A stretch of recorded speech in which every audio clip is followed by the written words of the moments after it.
Assalamualaikum warahmatullahi wabarakatuh. Aturaken sugeng pepanggihan pinanggih wonten ing channel Tata Mutu Remen Budaya. Para sedulur sedaya, kondisi alam hujan ya. Saja kemarin kena flu, batuk. Nah, mudah-mudahan sedulur pada sehat. Untuk kesempatan kali ini saya akan sampaikan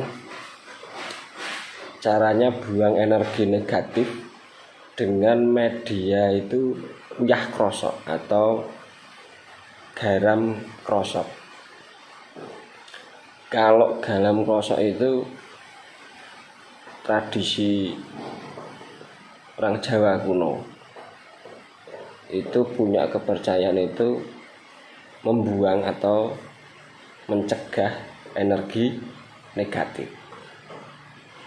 Nah, garam krosok itu beda dengan garam yang buat masak. Garam krosok itu biasanya bentuknya lebih, butirannya lebih kasar dan biasanya itu asinnya lebih asin. Rasanya itu lebih asin ketimbang garam yang untuk buat masak. Selain untuk mengurangi atau mencegah hal negatif,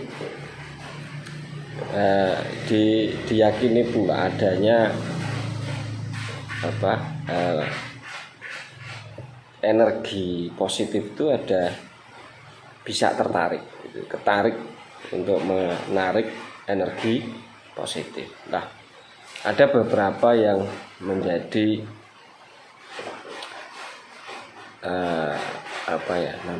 kegunaan atau manfaat dari garam krosok itu tadi atau garam kasar gitu. Nah, yang pertama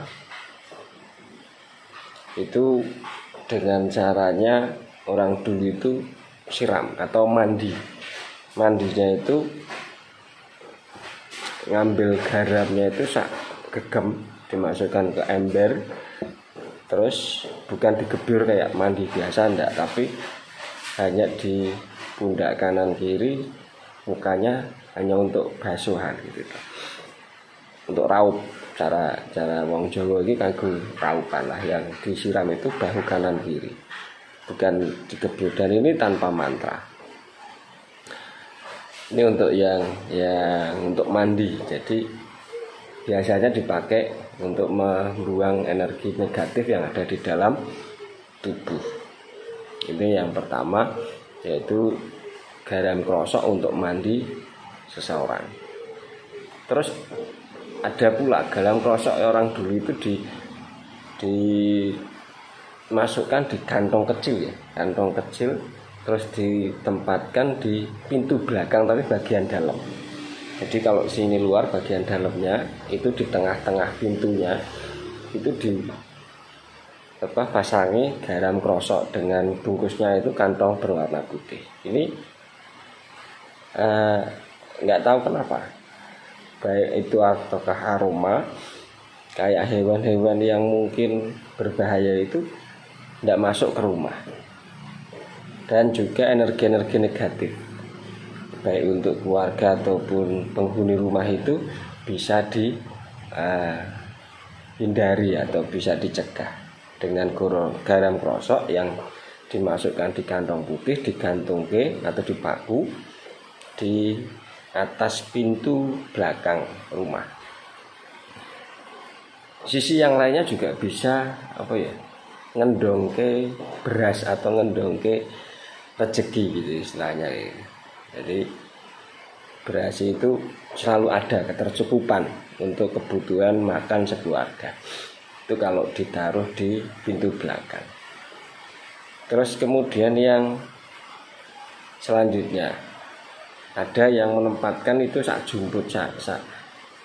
Jadi ngambil berasnya itu sak jumputan, terus ditaruh di medianya itu kapas, terus dibuntel. Ini ditaruh di tempat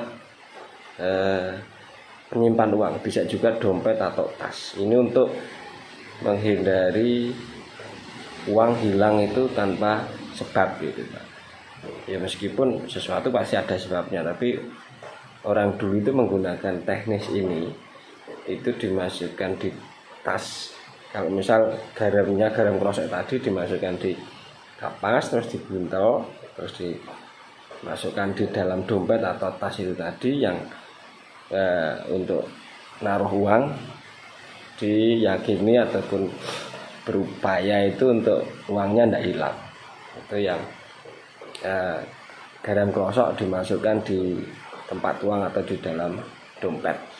Kemudian untuk yang selanjutnya, dari garam krosok itu sendiri itu ada yang mungkin pernah lihat uyah itu tadi, uyah krosok, garam krosok itu tadi ditempatkan di 4 penjuru, depan 2, belakang 2. Itu kan biasanya rumah itu kan segi 4. Meskipun rumah sekarang ada yang letter L, itu dicari sisi segi 4-nya, ditaruh di 4 penjuru tadi. Ini menghindari hal-hal negatif, misalnya sesuatu yang tidak kelihatan yang dikirimkan oleh orang jahat ataupun hal-hal yang negatif lah, itu untuk pagar rumah istilahnya kayak gitu. Dan terakhir yang saya ingat, garam bukan garam dapur ya, garam krosok itu ditaruh di bawah kasur atau tempat tidur. Ini rasa kecemasan, rasa was-was atau hal-hal yang negatif yang ada di dalam tubuh itu bisa dicegah atau dibatasi. Ini hal ini yang ini sama kayak tadi yang untuk mandi atau ngebyur guyur pundak kanan kiri. Tapi kalau yang tadi menggunakan media tambahannya air, kalau ini hanya dibungkus plastik boleh, bungkus kertas boleh, hanya penempatannya ada di tempat untuk tidur gitu. Bisa di kasur atau tikar atau di bawah ranjang tidur. Ini yang bisa untuk membuang energi negatif yang ada di dalam tubuh. Makaten sedulur yang tentunya mungkin suara saya tadi agak bindeng, masih agak sedikit pilek. Saya berdoa kita semua dalam kondisi yang sehat meskipun cuaca panas, hujan gitu. Terjaga kondisi kita, apa yang diceritakan panjenengan bisa terpenuhi dan tentunya selalu dalam lindungan Allah Subhanahu wa taala. Assalamualaikum warahmatullahi wabarakatuh.